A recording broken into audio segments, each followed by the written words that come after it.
Hello students, कैसे हैं आप लोग। आप सभी बच्चों को टेक्निकल क्लासेस के यूट्यूब चैनल पे स्वागत है।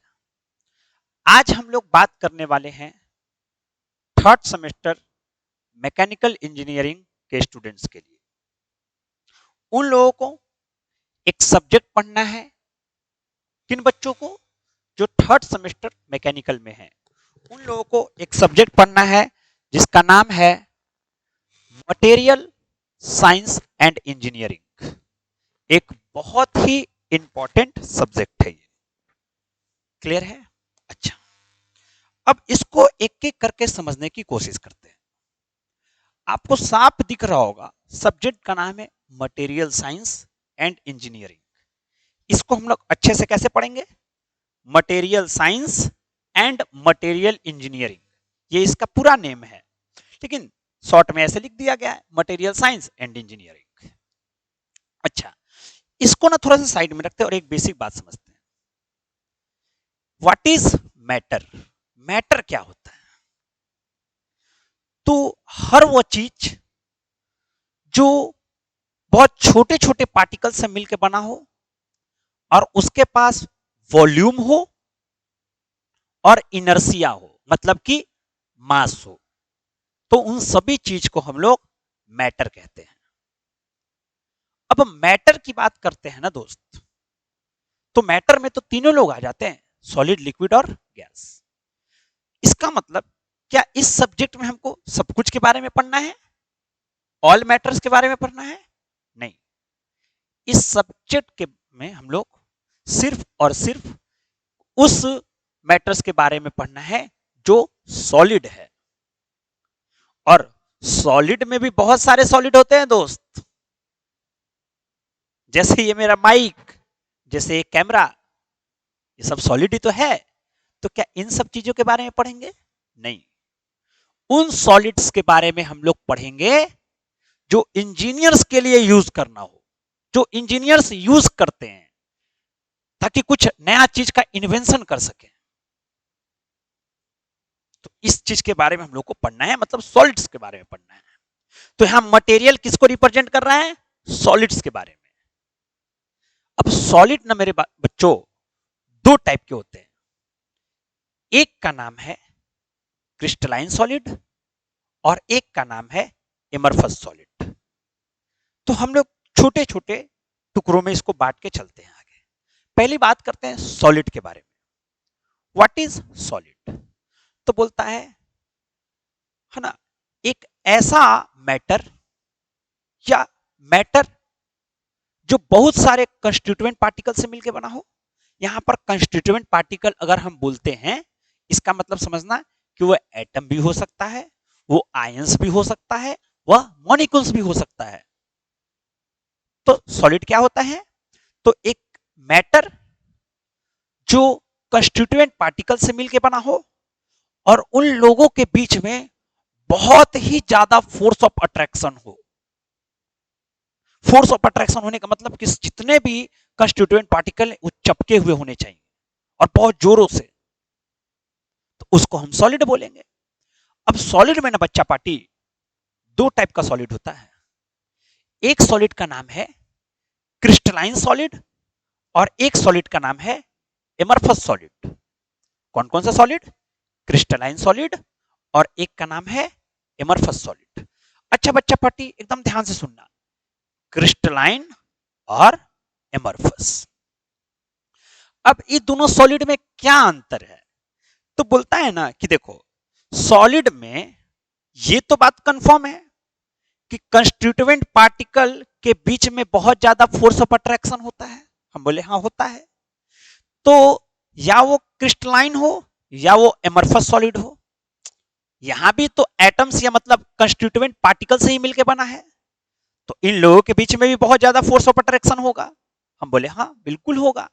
लेकिन मेरे दोस्त, अगर जो कंस्टिट्यूएंट पार्टिकल है वह एक पैटर्न में अरेंज करा हुआ है, तो उस सॉलिड को हम बोलेंगे क्रिस्टलाइन सॉलिड। लेकिन अगर वही कंस्टिट्यूएंट पार्टिकल अगर पैटर्न में अरेंज नहीं किया हुआ है, एक पैटर्न को फॉलो नहीं कर रहा है, तो उस सॉलिड को बच्चा पार्टी एमरफस सॉलिड कहा जाता है। अब बहुत बच्चों को समझ में आ रहा होगा कि क्या बोल रहे हैं सर, अरेंज किया जाता है, अरेंज नहीं किया जाता है। ध्यान से सुनना बच्चा लोग, आपको यहां से दिख रहा होगा, देखो कि देखो ये सब एटम्स है, कंस्टिट्यूएंट पार्टिकल समझते हैं कि ये सब कंस्टिट्यूएंट पार्टिकल्स हैं। अब तुम बच्चा पार्टी खुद से देख लो, यहां पर देखो ब्लू है, बगल में ग्रीन है, फिर ब्लू, फिर ग्रीन, फिर ब्लू, फिर ग्रीन। आपको नजर आ रहा है, देखो blue green blue green blue. तो आपको नजर आ रहा होगा एक पैटर्न को फॉलो कर रहा है ये लोग। ऊपर में देखो बच्चा पार्टी, है ना, green blue green blue green blue, तो नीचे में भी तो उसी टाइप से पैटर्न को फॉलो कर रहा है। तो हम बोलेंगे कि ये जो सॉलिड है वह क्रिस्टलाइन सॉलिड है। लेकिन अगर मेरे दोस्त, अगर प्रॉपर तरीका से एक पैटर्न फॉलो नहीं कर रहा होता तो हम बोल देते कि वह एमरफस सॉलिड है।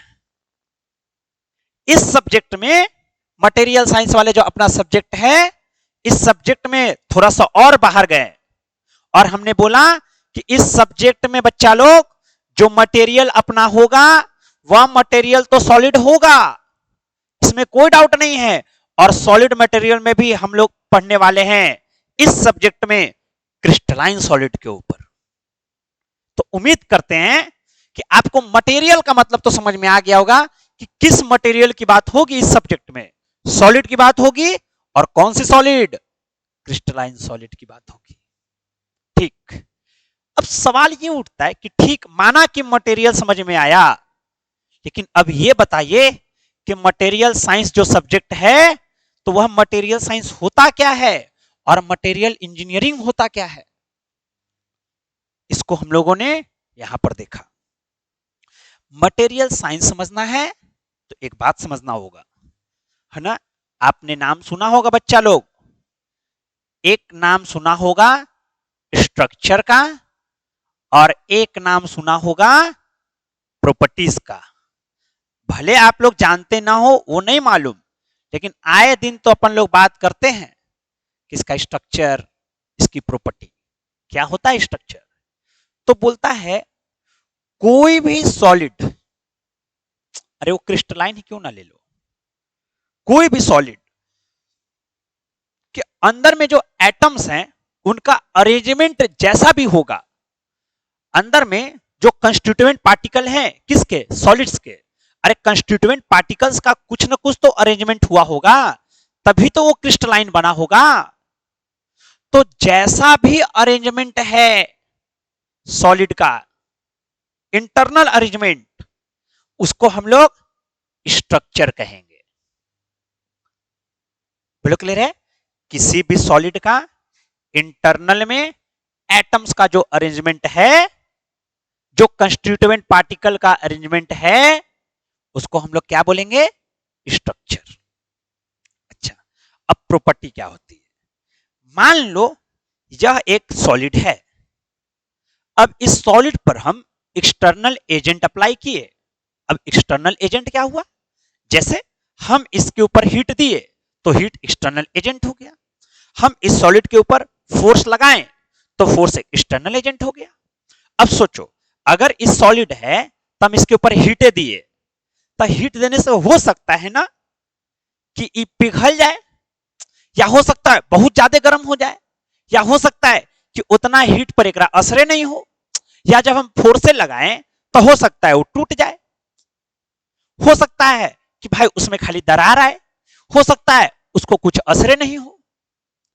तो बोलता है कि अगर किसी भी सॉलिड पर तुम एक्सटर्नल एजेंट अप्लाई करो तो उस एक्सटर्नल एजेंट अप्लाई करने से वह सॉलिड कैसा रिस्पॉन्स करेगा, वो जैसा भी रिस्पॉन्स करेगा वह उसकी प्रॉपर्टी कहलाएगी।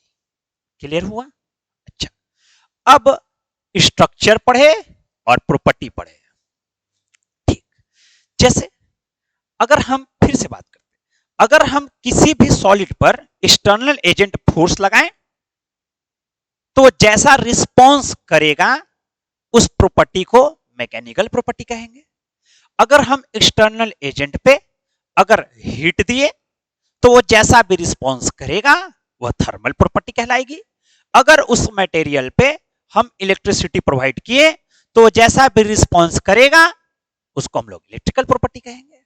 अच्छा, और मेरे दोस्त अब समय आया मटेरियल साइंस समझने का बच्चा पार्टी। तो मटेरियल साइंस किसको बोलेंगे?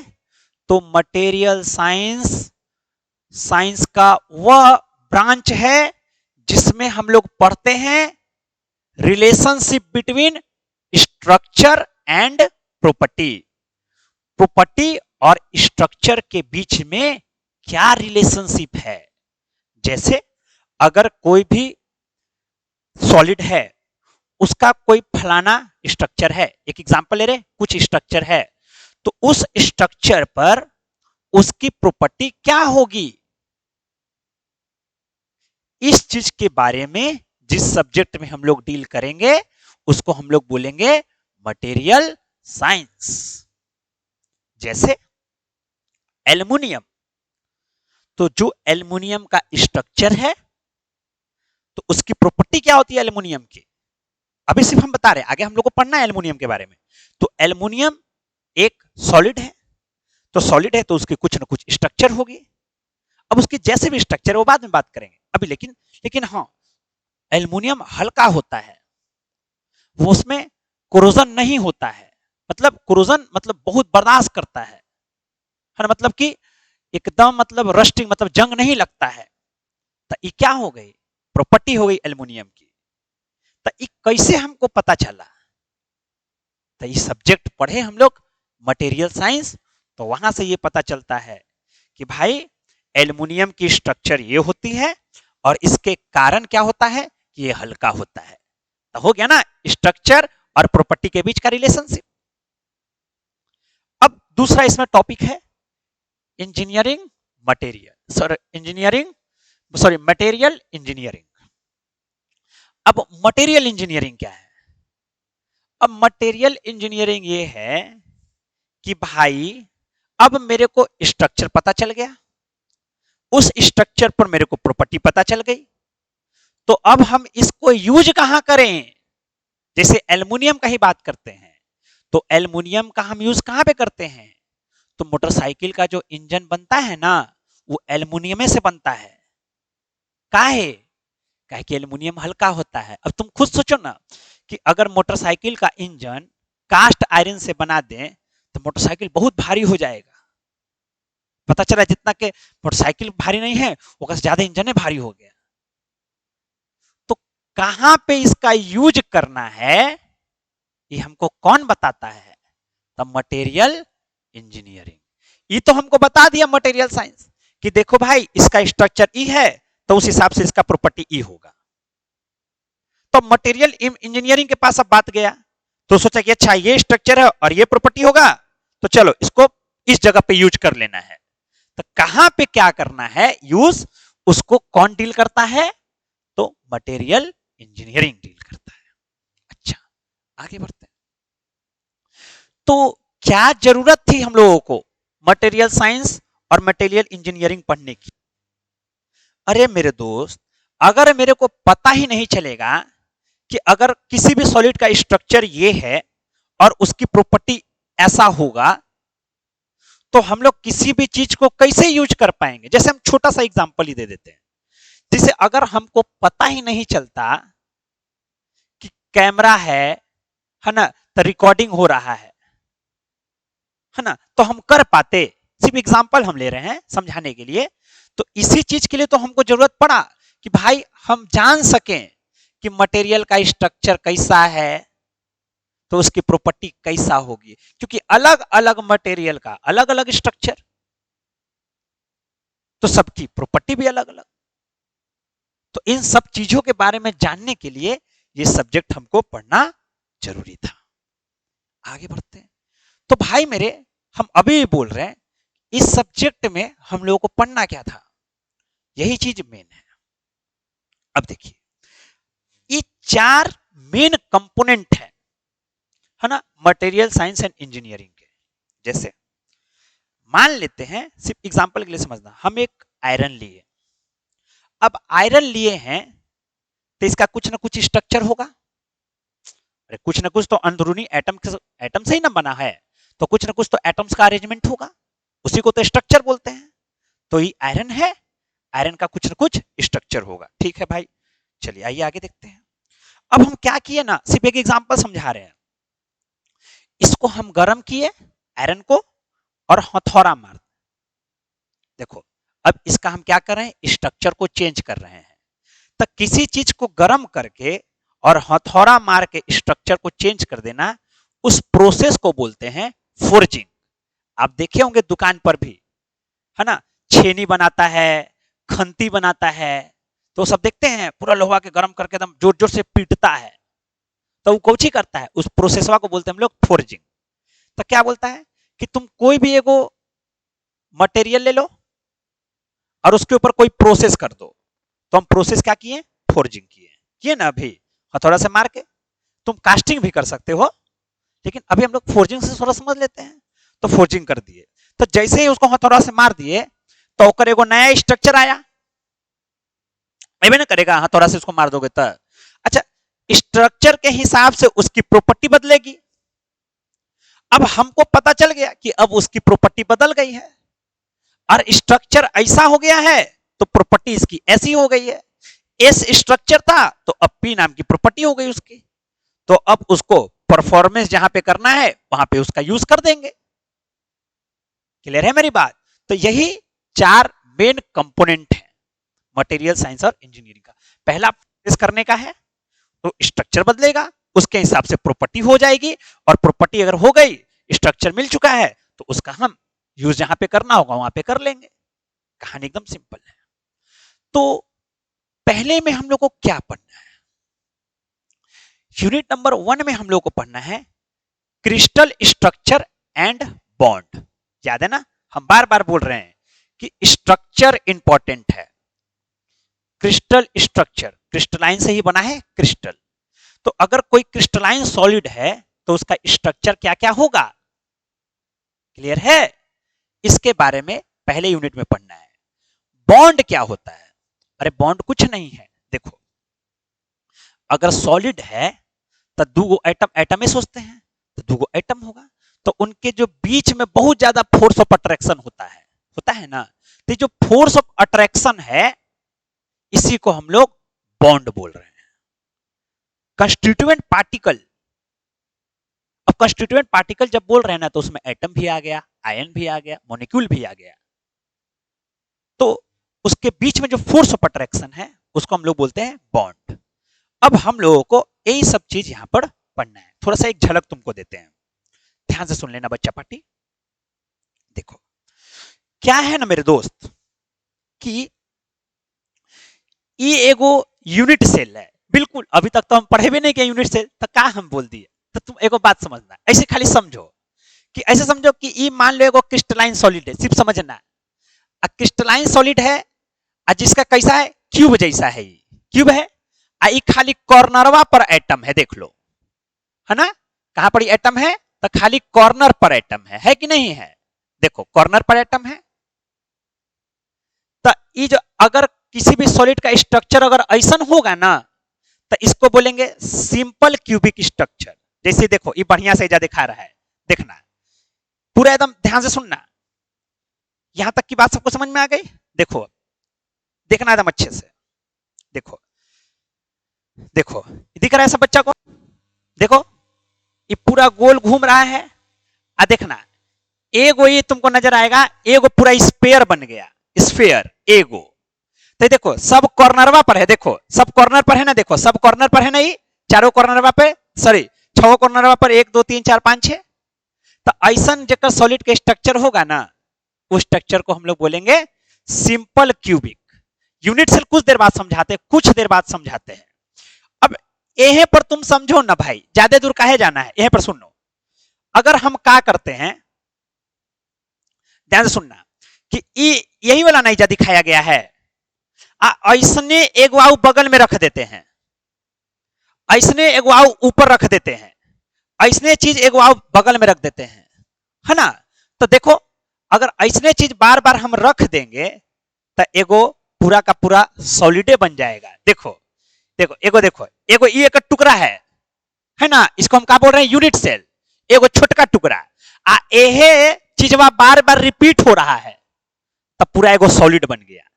देखो मतलब पूरा क्रिस्टलाइन सॉलिड बन गया। देखो देखो देखो जुड़ रहा है ना बार बार, देखो देखो आगे जुड़ा जुड़ा दिख रहा है।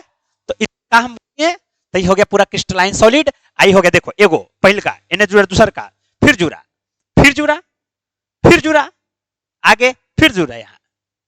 तो ये देखना ये तुमको नजर आ रहा होगा। देखो इस सब दिने है, देखो सब कॉर्नरवा पर है एटम, आ एगो बीच में भी एटम है ना। तो इसको हम बोलते हैं body centred cubic unit cell. Cube में है इसलिए हम इसको बता दिए क्यूबिक यूनिट सेल। तो यूनिट सेल को चीज समझा, तो यूनिट सेल ही समझ में आया ना कि सबसे छोटका पार्ट क्रिस्टलाइन सॉलिड का जिकरा बार बार रिपीट करके हम पूरा का पूरा क्रिस्टलाइन सॉलिड बना सके। क्लियर है? आगे देखते हैं। जैसे बच्चा पार्टी अगला देखो, ये देखो दिख रहा है, देखो कॉर्नर पर है, देखो सब के फेस के बीच में भी है। देखो सब क्यूब है, क्यूब के कॉर्नर पर तो ये है, जितना फेस है ओकर बीच में भी है कि नहीं। तो ऐसे को बोल दिए फेस सेंटर्ड। तो स्ट्रक्चर समझ में आ गया होगा तुमको। क्लियर है? आगे बात करते हैं। आयोनिक बाउंड आ कोवैलेंट बाउंड।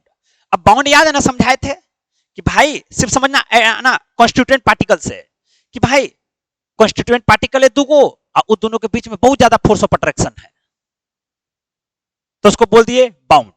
तो फोर्स ऑफ अट्रैक्शन में जो है वो दुगो फोर्सवा जो है वो हो सकता है आयोनिक हो या हो सकता है कोवैलेंट बाउंड हो। आयोनिक मतलब Na दुगो अलग अलग आयन, तो एगो पॉजिटिव एगो निगेटिव, तो दोनों के बीच में फोर्स ऑफ अट्रैक्शन नहीं होगा। एगो निगेटिव चार्ज एगो पॉजिटिव चार्ज, तो वापस में फोर्स ऑफ अट्रैक्शन होगा। तो वो हमको बोल दिए आयोनिक बाउंड।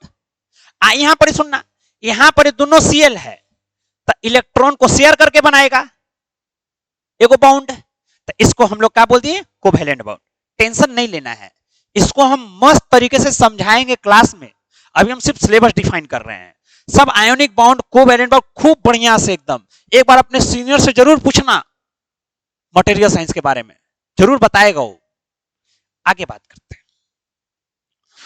यहां तक अगर हम लोग पढ़ लिए, ये पहले यूनिट की बात है। दूसरे यूनिट में मेरे दोस्त हम लोग को पढ़ना है phase diagram, iron carbon diagram, इन सब चीजों के बारे में हम लोगों को सेकेंड यूनिट में पढ़ना है। फिर हम लोग को पढ़ना आयरन ओर क्या होता है, और फिर हम लोग को पढ़ना है स्टील के बारे में। इन सब चीजों के बारे में दूसरे यूनिट में पढ़ना है। फिर उसके बाद हम लोग आएंगे तीसरे यूनिट में, तो नॉन फेरस मेटल के बारे में पढ़ना है ना, नॉन फेरस मेटल के बारे में। उसके बाद फिर हम लोग को पढ़ना है एंटी फ्रिक्शन के बारे में, एंटी फ्रिक्शन बेरिंग एलॉय के बारे में। ये एक थ्योरेटिकल पेपर तो है लेकिन बहुत ही जबरदस्त पेपर है मेरे दोस्त। क्लियर है? तो इन दो मतलब टोटल 3 यूनिट हो गए हमारे। अच्छा आगे बात करते हैं। यही है अपना जो पढ़ रहे हैं बार बार, आयरन कार्बन डायग्राम। इसको एकदम खूब बढ़िया से तुम देख के डरना नहीं, इतना बढ़िया से इसको समझाएंगे कि तुम लगेगा कि अरे वाह, यही जिंदगी में अगर इसको नहीं पढ़े तो कुछ नहीं पढ़े, इतना ये इंपॉर्टेंट है। आगे आते हैं।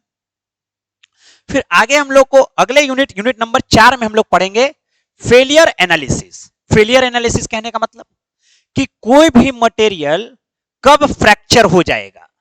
जैसे मान लेते हैं कि ये ना हम कोई मटेरियल ले लिए, जैसे करें इसको हम खींच रहे तो कभी ना कभी जाके तो टूट जाएगा, तो इसका मतलब है कि मटेरियल फेल कर गया। तो ये हम कौची कर रहे हैं, तो खींच रहे हैं, तो एक नाम हो गया टेंसाइल। तो ओहे चीज पढ़ना है, failure analysis, ductile failure, brittle failure, यही सब चीजों के बारे में हम लोगों को इसमें पढ़ना है। अब हम ना बोला ना कि नहीं, हम चेक करेंगे मटेरियल के कि मटेरियल जो है वो टूट गया है कि नहीं गया है। या उसमें कुछ दरार है कि नहीं है। तो चेक करने के लिए दो गो मेथड पढ़ना है, डिस्ट्रक्टिव टेस्टिंग और नॉन डिस्ट्रक्टिव टेस्टिंग। अगर किसी मटेरियल का जब तुम टेस्ट कर रहे हो और टेस्ट कर रहे हो उसको तोड़ करके, तो उस टेस्टिंग का नाम हो जाएगा डिस्ट्रक्टिव टेस्टिंग। और तुम अगर बिना तोड़े टेस्ट कर रहे हो उस मटेरियल को, तो नाम हो जाएगा नॉन डिस्ट्रक्टिव टेस्टिंग। और जो लास्ट है वह है कोरोजन एंड सरफेस इंजीनियरिंग।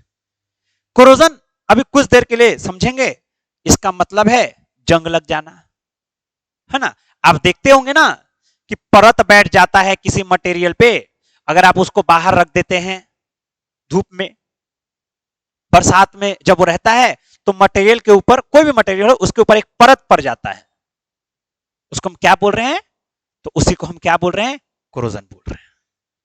जैसे देखेंगे, देखिए ये को बढ़िया मटेरियल है, आई देखो जंग, देखना कुछ देर बाद अगर हालत कैसन हो जाएगा, खाली देखी तो रहो, जंग लग गया, देखो देखो अब ऐसा हो गया, देखो अब झरझराने लगेगा, देखो गिरने लगा, एक टूट के खराब हो गया, इसका मतलब ये कोरोजन में है, चला गया है। इन सब चीजों के बारे में इस सब्जेक्ट में अपन लोग बहुत बढ़िया से पढ़ेंगे। तुम्हारा उद्देश्य बस यही रहना चाहिए मेरे दोस्त कि किसी भी तरीके से हम पढ़ाई करते रहें। आगे बात करते हैं,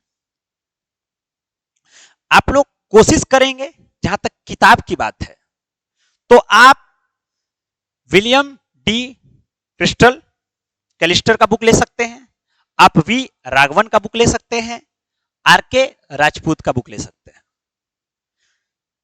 आप चाहें तो इस तरीके से क्लास में आपको नोट्स दिया जाएगा कि आप उस नोट्स को भी पढ़ के, बुक से कम नहीं होगा, वो सारी बातें उसमें होंगी, तो आप वहां से भी आप चाहे तो बहुत अच्छे तरीके से देख। रेफरेंस में तो बुक रखना ही है, रेफरेंस में बुक बहुत जरूरी है ना, लेकिन हाँ मन से पढ़ना है मेरे दोस्त।